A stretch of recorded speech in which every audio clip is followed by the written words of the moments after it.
अस्सलाम वालेकुम नाज़रीन, वेरान टीवी न्यूज़ में भलेकार आऊं आहियां पेरिया गुल। सबका पहले एक नज़र हेडलाइंस ते। वज़ीर आज़म शहबाज शरीफ़ जी सदारत हेठ सनत ऐं ज़राअत जे शोबे लाइ पावर डिवीज़न सुधारनि वारे पैकेज बाबति जाइज़ा इजलास। वज़ीर आज़म शहबाज शरीफ़ चयो आहे त मुल्की सनती पैदावार वधाइण लाइ पावर डिवीज़न जामे असराइती पॉलिसी सिफ़ारिशूं जोड़े। सनती पैदावार सां लाॻापियल समूरा इदारा सनतकारनि ऐं सीड़पकारनि खे सहूलियतूं पहुचाइण लाइ हर मुमकिन क़दम खणनि।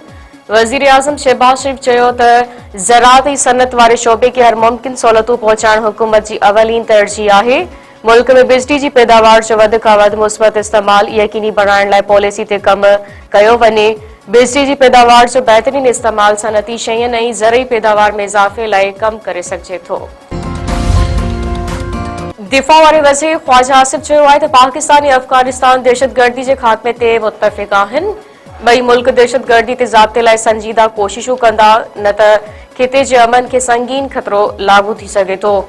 क़तरी टीवी के इंटरव्यू में ख्वाजा आसिफ चयो आहे त पाकिस्तान ऐं अफ़गानिस्तान विच में मुआहिदे जो बुनियादी मक़सद दहशतगर्दी जे मसइले खे ख़तमु करणु आहे। मुआहिदे खे हतमी शक्ल ॾियण लाइ इजलास ईंदड़ हफ़्ते इस्तांबुल में थींदो।